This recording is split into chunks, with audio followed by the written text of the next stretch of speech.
The incompetence finally leaves, ha! Mike, who settled in as the acting CEO, mocks me. His entourage of employees also look down on me, smirking. If I leave, all of the CEO's favorites will be fired. Mike's sister, the executive vice president Alice, bites her lip in frustration. What are you thinking? If Jack leaves, the company really won't be able to function. Shut up. I'm the acting CEO and you're the EVP. If you can't listen to me, then you should resign too.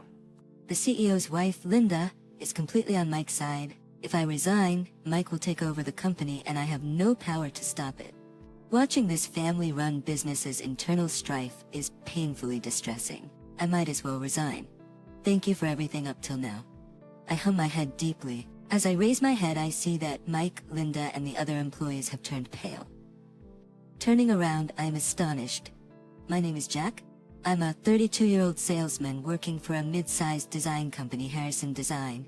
Our company is family-run, with the upper management having the last name Harrison. The CEO is Mr. Harrison, the executive vice president is his son Mike, and the managing director is his daughter Alice. The CEO's wife Linda doesn't hold an official position, but she often comes to the office to complain about the employees. I've heard that family-run businesses often turn into tough workplaces. Indeed, Linda, who wanders around the office without doing any work, can be annoying at times. However, as long as I ignore Linda's complaints, it's a pretty good place to work. The primary reason is that Mr. Harrison, the CEO, is a very respectable person. He never throws his CEO status around and always considers the employees' opinions. That's why our company has a good atmosphere. The employees work comfortably without harboring any grievances. Mr. Harrison's children joined the company's leadership about 5 years ago.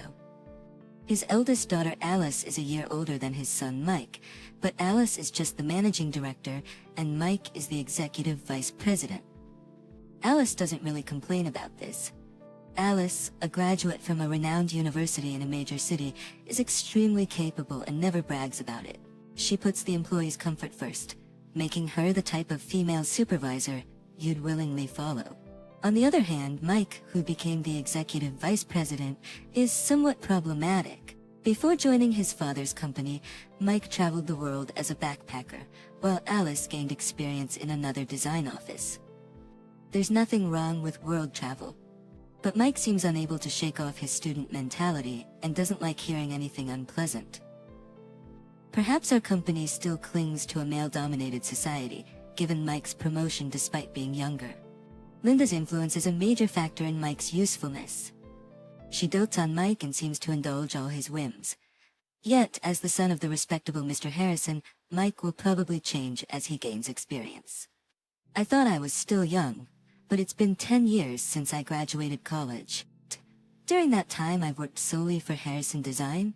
As more young people join, I feel my age. I try my best not to become an unpleasant supervisor. Additionally, I have a unique connection with Mr. Harrison. He enjoys playing chess, but few people in the office can match him.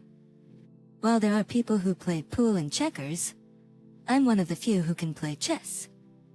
So we often play in his office during lunch breaks or after work. We don't hold back, and our win rates are about even. Well, I lost today. Maybe I'm getting old, says Mr. Harrison. What are you talking about, Mr. Harrison? We still need you to keep going strong. Mr. Harrison, having turned 60 the other day, started to worry about his age. From my perspective, he's still plenty young, vibrant, and the perfect example of a 60-year-old professional. It seems his concern about his age partly comes from the fact that his son Mike is still not capable enough to be left in charge with confidence. Leaving with a loss feels unsatisfying. How about it, Jack? One more game? Sure, but I won't go easy on you. Mr. Harrison laughs heartily, and we begin setting up the chess pieces again. Then one day something happened. A female employee rushes out of the CEO's office in a panic. Somebody call an ambulance. Mr. Harrison collapsed right after he said he's having chest pains.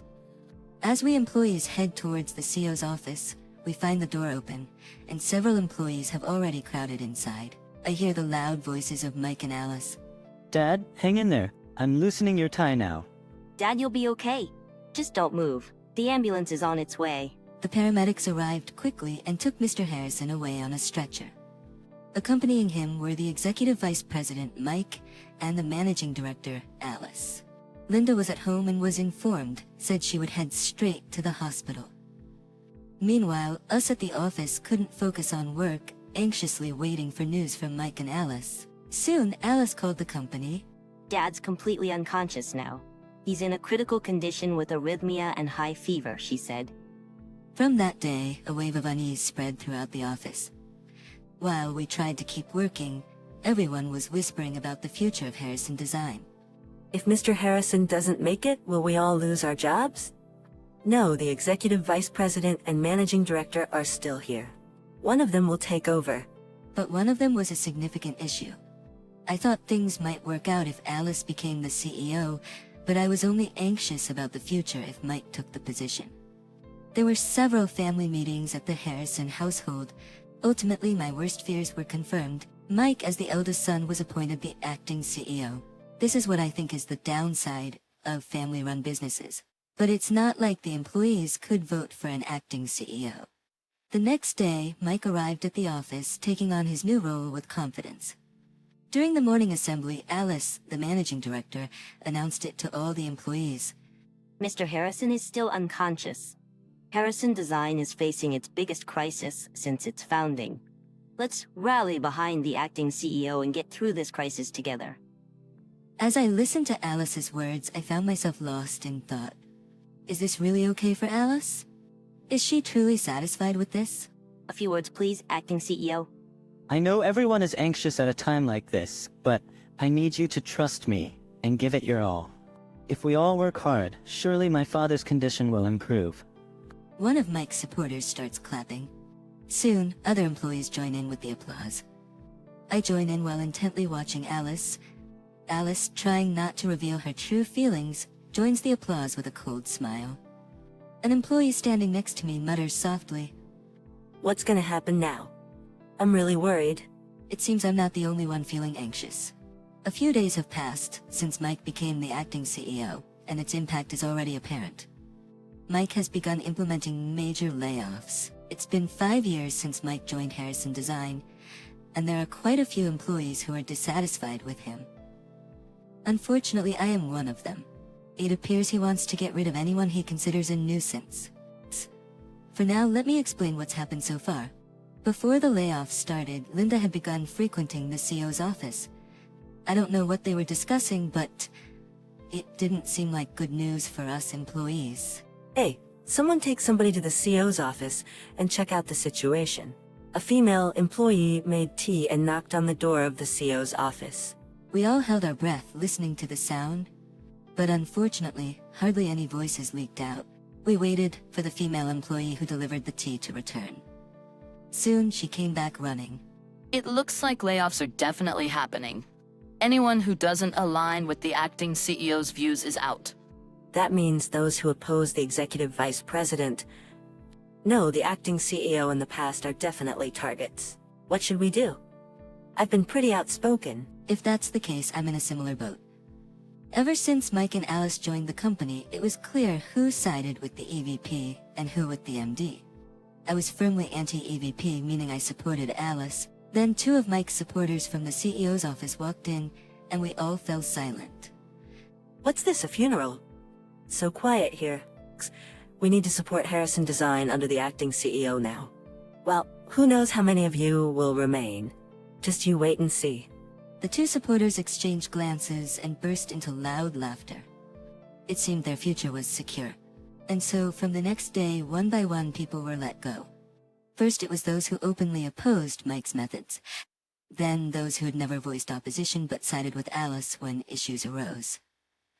Alice became increasingly isolated. It seems Mike drove Alice out of Harrison Design.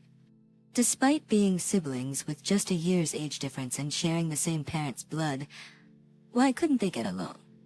Eventually, I was the only one left supporting Alice. Alice bit her lip in frustration. My mother always favored Mike. I've always been the one to oppose her, so I guess I'm not the favorite, Alice said. Is the acting CEO Mike regularly visiting Mr. Harrison at the hospital? Alice shook her head weakly. He's left it all to the hospital. He seems to think there's no hope for a recovery. Mike is gonna take over Harrison Design for good. Alice, are you visiting Mr. Harrison in the hospital? How is his condition? There's been a significant change, actually. A good one, but Mike's actions have been so swift. I'm not sure if it's going to be in time. The fact that she mentioned in time suggests there might still be a chance for Mr. Harrison's return to the company. I felt a glimmer of hope in the darkness. Alice, next time you visit Mr. Harrison, please take me with you. I might not be able to make much difference, but I want to help in any way I can for his recovery. Thank you. I haven't been to visit in the last few days. Let's go right after work today. Just then, one of Mike's supporters approached and directed me to the CO's office. Alice's face tensed up. It looked like my time had come to be let go. I bowed deeply to Alice. It's finally time. It's hard to leave you behind, but I guess I have to face him now, I said. I'm coming with you. I can't stand this outrage, Alice declared. We both entered the CO's office. Mike sat in a high-back luxury chair, one of his supporters standing to his right, and Linda, looking pleased, stood further to the side. The supporter who had led me in quickly positioned himself to Mike's left. You're also fired as of today, but you've dedicated 10 years to the company, so we'll call it early retirement. You'll get a decent severance package, so don't worry, Mike announced. There was no point in making a scene. I quietly nodded, understood. Mike mockingly laughed at me. Glad the incompetent is finally gone. His supporters looked down on me, smirking. Alice bit her lip in frustration but quickly retaliated. What are you thinking? If Jack leaves, the company really won't be able to function. Shut up. I'm the acting CEO and you're the MD. If you can follow my orders, then you should resign too, Mike snapped. Then Linda, who had been standing to the side, spoke up. You're just like a limbless body now, unable to do anything. You're talented, so why not get hired by another company? Mom, are you saying I'm unnecessary for this company? Alice asked. Oh, you're just realizing that now, this company will be inherited by Mike alone. Don't worry, we'll adequately replace the employees we've lost, Linda said smugly. Are these the words a mother bestows upon her own daughter, to whom she gave life? Once I leave, Mike's takeover will be complete, but I never had the power to stop it in the first place. Watching this family-run business split from the inside is heart-wrenching. I feel sorry for Alice, but I'm exhausted too. Maybe it's better to just resign. Mike, Alice, Linda, I truly appreciate everything you've done for me, I said. I hummed my head deeply. As I raised my head, I saw the pale faces of Mike, Linda, and their supporters. Turning around, I was astonished. There was Mr. Harrison in a wheelchair. A nurse, dressed in plain clothes, was pushing the wheelchair. The doctor gave me permission to come out for an hour, Mr. Harrison said. Though he looked a bit thinner, Mr. Harrison's eyes were sharp, and he radiated energy. Linda staggered toward Mr. Harrison. When did you recover enough to use a wheelchair? Linda exclaimed. You and Mike never visited, so you wouldn't know, but my condition has been improving day by day, Mr. Harrison replied. Oh, that's good. I'd been worried all this time, Linda said. Mr. Harrison snorted and looked away from Linda, turning instead to Mike. I see you've done quite as you pleased in my absence. Remember, you're only the acting CEO, not the CEO. Initially, Mike seemed unable to grasp the situation, but as Mr. Harrison spoke with firm authority, Mike began to tremble. I was just thinking of the company's best interests. I thought you were done for. Mike stammered. You underestimated me. I'm not one to be incapacitated by something like this.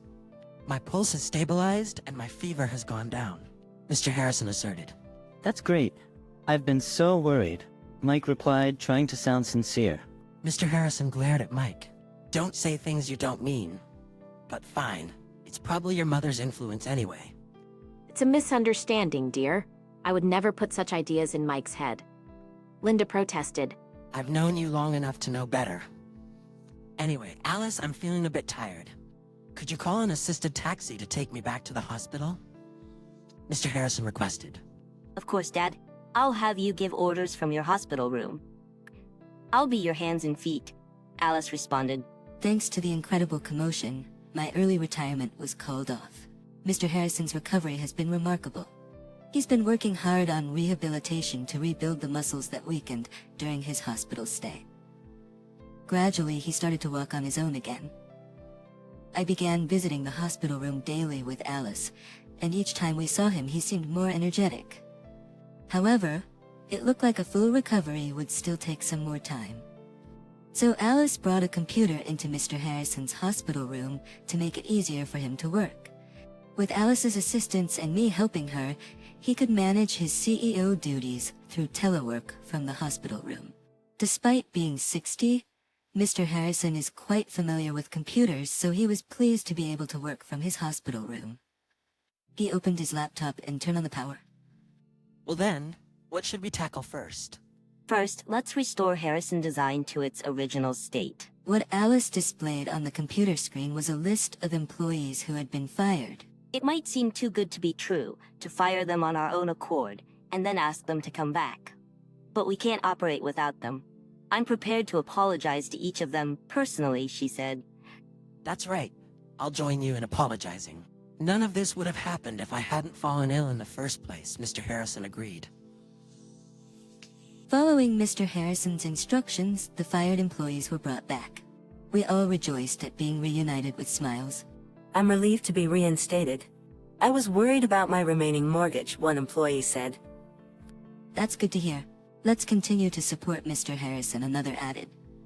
With this, 90% of the original staff was restored. Unfortunately, we couldn't say it was 100% back to the old company. Now we just needed to post job openings and bring in new talent. A fresh breeze would surely help the company grow even more. Eventually, Mr. Harrison was discharged and began attending work in a wheelchair. Getting sick is no joke. If you let your guard down, your son might just take over the company, he joked. That's right, Dad. We still need you to be strong, Alice agreed. Mr. Harrison and Alice had a genuinely good relationship, full of mutual trust. Unbeknownst to us, the Harrison family had split into two factions, Mr. Harrison and Alice, and Linda and Mike, sadly opposing each other. Linda must have loved Mr. Harrison to have married him.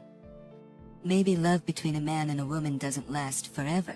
As an unmarried man, I had no right to comment, but with most of the employees back, it was time for retribution against those who had betrayed Mr. Harrison. Firstly, both of Mike's supporters were fired. Those two being around made Mike overestimate himself. But the real culprit here is Linda, Mr. Harrison reflected. As time passed in their marriage, they both grew increasingly dissatisfied with each other. Gradually, Linda became overly affectionate towards only Mike. Mr. Harrison, worried about Mike's carelessness but also showing his form of love, had appointed him as the executive vice president, a position higher than Alice's, despite her being older. It seems this act of love didn't quite reach Mike's heart. Other employees who sided with Mike were only given severe warnings. Employees are vulnerable. They have to adapt to whoever is in charge. Employees are vulnerable. They have to adapt to whoever is in charge. It was a tough decision for them as well. Mr. Harrison understood this and refrained from demotions or dismissals.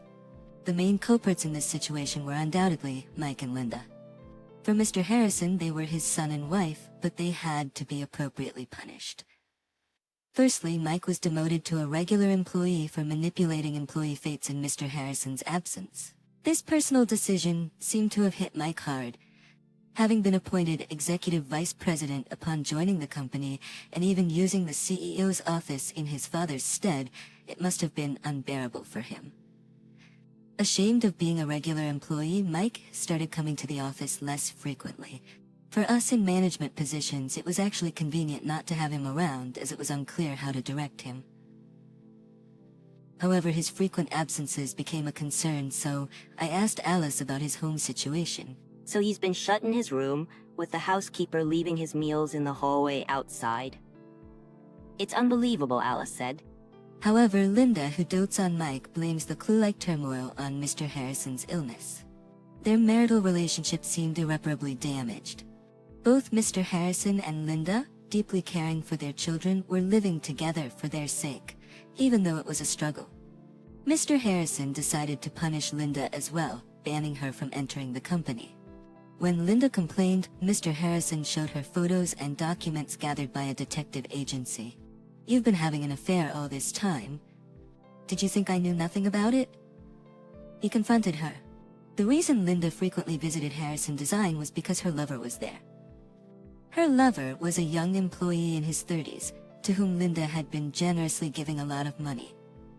Since Mike became acting CEO, there had even been talks of promoting this man to a managerial position as a special favor. I had feelings for you after all these years together, but with this incident, even that's gone. The money you squandered was earned through my hard work. Mr. Harrison lamented. Linda desperately made excuses, but Mr. Harrison was not willing to listen. As the CEO's wife, her attempts to privatize the company were a serious offense. Mr. Harrison and Linda ended up getting a late-life divorce. However, Linda's lover quickly submitted his resignation and returned to his hometown. Mike, who adored Linda, vehemently opposed the divorce. It's unfair to Mom. How is she supposed to live if they divorce now? She should just work or do something. It's normal to work to live. You should try working for a change, Mr. Harrison responded. Eventually, Mr. Harrison fired Mike, who showed no inclination to work at all. Thus, Mike and Linda were both ousted from the house. Normally, a young and able son like Mike would work and support Linda. However, Mike just won't seem to get a job. Having been pampered as the executive vice president and acting CEO, it seems his pride won't allow him to work under someone else. As a result, their finances dwindled. Mother and son, with nowhere else to go, reluctantly returned to Linda's family home in the countryside. However, the house had passed on to Linda's brother and his wife. Knowing their plight, they couldn't turn them away. They were given a small room and lived there in constrained circumstances. As for those of us who remained at Harrison Design, Mr. Harrison fully recovered and no longer needed a wheelchair. Though he used a cane just to be safe, but he walked firmly on his own feet. With the CEO's full return, the company regained its normalcy. I was promoted to head of the sales department. In the next personnel change, the responsibility was greater, but Mr. Harrison trusted me. In the support of my subordinates, I found my work fulfilling. Ellis became the executive vice president, serving as an excellent confidant and advisor to Mr. Harrison. I should have appointed Ellis as the executive vice president from the beginning. Then this coup-like incident would never have happened, Mr. Harrison said. I understand you wanted to give Mike a chance, Dad. But it's good we realized early on that he wasn't capable, replied Alice. They say the more troublesome a child is, the dearer they are. Mike was a perfect example of that. Mr. Harrison deeply regretted appointing Mike, who lacked ability, to the executive vice president position out of paternal affection. Thus, Harrison Design managed to recover from a significant crisis. The company's performance improved, and employee wages increased. We, the employees, are now more motivated than ever to rally under Mr. Harrison's leadership and build up the company. That day, during lunch break, I was Mr. Harrison's chess partner in his office. Just like before the hospital incident, our skills were evenly matched, leading to wins and losses for both of us. Mr. Harrison seems to enjoy this aspect of the game. Like in business golf, it's no fun if you go easy on me. That's true. I completely understand. Mr. Harrison became silent for a while. Just when I thought he was focusing on the chessboard, he said something unexpected. Jack, aren't you gonna get married? You're at a good age for it. I'm a bit embarrassed to say, but I've been so caught up in work that I haven't had a girlfriend. But you're right. I should start thinking about that aspect of my life. I might not have much credibility in giving marriage advice, considering how mine turned out. But maybe it's time you thought about settling down. Maybe I should start attending mixers then. Just then, Alice entered the room with a knock. Oh, playing chess again? You two always get along so well. The only one who plays with me is Jack. Alice casually took a seat next to me, watching our match with interest. Jack, teach me chess too. I want to study and beat Dad someday. That's a great idea. Playing against me all the time must be boring for Mr. Harrison. Mr. Harrison looked back and forth between me and Alice, grinning. How about it? Shall the three of us go out for sushi tonight? That sounds lovely. Jack, are you free? I don't mind at all. I'd be happy to join. Lately, it seems we're spending more time together like this. For me, it's the most comfortable and pleasant relationship. I was just telling Jack it's about time he thought about getting married. Alice, the same goes for you. Don't stay single forever. I want to see my grandchildren. Well, I do feel a bit rushed thinking about childbirth, but I don't have anyone in mind. Maybe I should go to Mixers. Alice saying the same thing made me laugh. I was just saying the same thing. Alice, shall we go to a mixer together next time? Oh, that would be nice. Make sure there are some handsome guys. Maybe it would be quicker if you two got married. Alice and I exchanged glances and laughed. I'd be lying if I said I hadn't thought about her in that way, but I felt I still lacked the credentials to ask her out. Looking at Alice beside me, she seemed to blush with embarrassment.